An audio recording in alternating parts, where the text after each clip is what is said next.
Debat cawapres tadi malam membuat kita melihat masa depan Indonesia harus kita pertanyakan. Mengapa saya bicara demikian? Pertama, saya mengkritisi dari kualitas pertanyaan-pertanyaan yang diambil oleh panelis.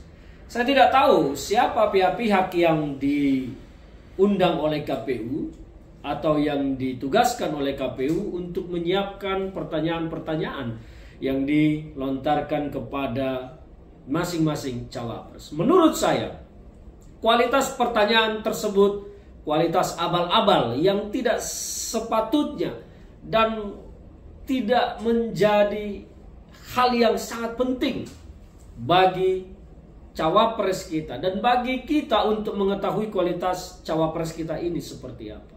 Saya heran mengapa KPU menyuguhkan pertanyaan dengan kualitas seremah itu, serendah itu.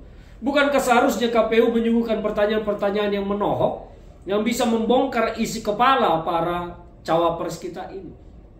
Saya pertama mengkritisi itu, makanya saya tidak menemukan sesuatu yang berharga dalam debat cawapres tadi malam. Yang kedua, saya mengkritisi apa yang dilakukan oleh saudara Gibran sebagai cawapres, karena ini sudah kedua kali gerakannya melakukan gerakan untuk memprovokasi pendukungnya supaya melakukan sesuatu atau melakukan dukungan atau hingar-bingar tertentu yang terjadi di sana. Padahal pada debat capres pertama, sikap tersebut sudah ditegur oleh KPU. Tapi mengapa sikap itu berulang? Apakah Gibran tidak menghargai keberadaan KPU? Apakah Gibran tidak menganggap mereka penting untuk dihormati sehingga harus melakukan hal-hal tersebut berulang? Saya mengkritisi sikap itu karena saya melihat Gibran anggap remeh terhadap lembaga negara. Mungkin karena dia anak Jokowi, anak presiden, sehingga Gibran bisa merasa tidak terganggu atau bisa bebas melakukan apa saja. Yang penting tidak ada yang akan berani menegurnya. Faktanya dari banyak dugaan pelanggaran yang dilakukan Gibran, sampai hari ini Gibran tidak pernah mendapat sanksi apapun. Luar biasa. Yang ketiga, apa yang disampaikan oleh Gibran, pertanyaan kepada Caimin dengan menyebut sebuah singkatan, tetapi literatur tersebut adalah bahasa Inggris. Yang disayangkan, Gibran mengejanya dalam bahasa Indonesia. Akhirnya Caimin terjebak di dalam pertanyaan itu. Memang siapapun akan bingung ini yang dimaksud apa. Saya khawatir bisa-bisa kalau begini saya jadi ingat merek sebuah cairan pembersih. Kalau saya sebut namanya nanti tidak elok, tetapi ya kira-kira begitulah. Kalau salah eja memang bisa berdampak salah. Seharusnya yang seperti ini tidak boleh. Kalau memang literatur itu adalah bahasa Inggris, ya dieja dalam bahasa Inggris supaya tidak terkesan menjebak pihak lain. Tetapi yang terjadi, Gibran mengeja SGI dengan eja bahasa Indonesia. Padahal literatur itu bahasa Inggris.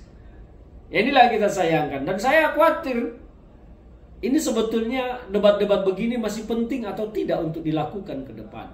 Kalau kualitas yang begini masih dipertahankan oleh KPU, maka menurut saya tidak perlu dilanjutkan debat-debat berikut. Karena hanya akan menjadi ajang tontonan yang menghibur namun tidak membuat orang bahagia. Menghibur hanya membuat orang kesal. Lebih bagus kita nonton para komika atau stand up comedy daripada nonton seperti ini.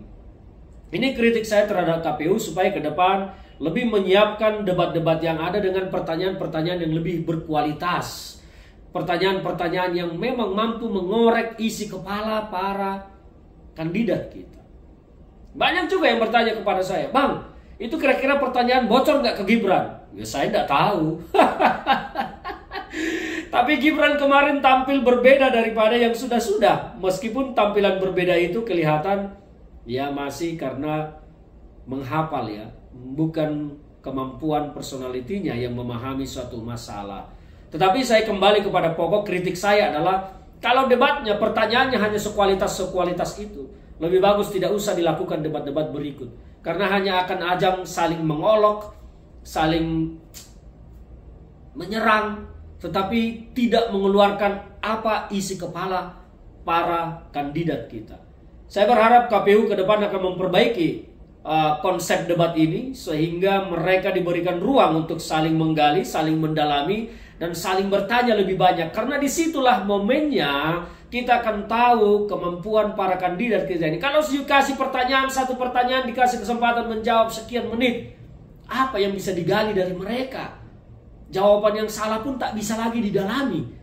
Ini kan bukan debat namanya, ini sebuah kekonyolan. Menghabis-habiskan anggaran negara untuk tontonan yang tidak menghibur sama sekali. Untuk tontonan yang tidak menggali pikiran dan kemampuan para kandidat pemimpin kita.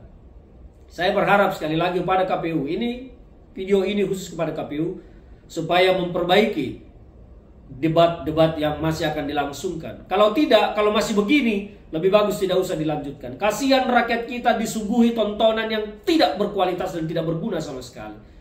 Saya berharap KPU akan memberikan ruang dan metodologi debat yang lebih baik, lebih menarik untuk dilihat oleh masyarakat, supaya rakyat tidak salah memilih pemimpin ke depan. Saya berharap sekali KPU akan mendengar ini. Bagi saya, KPU sampai sekarang gagal mencari pemimpin yang layak kita pilih.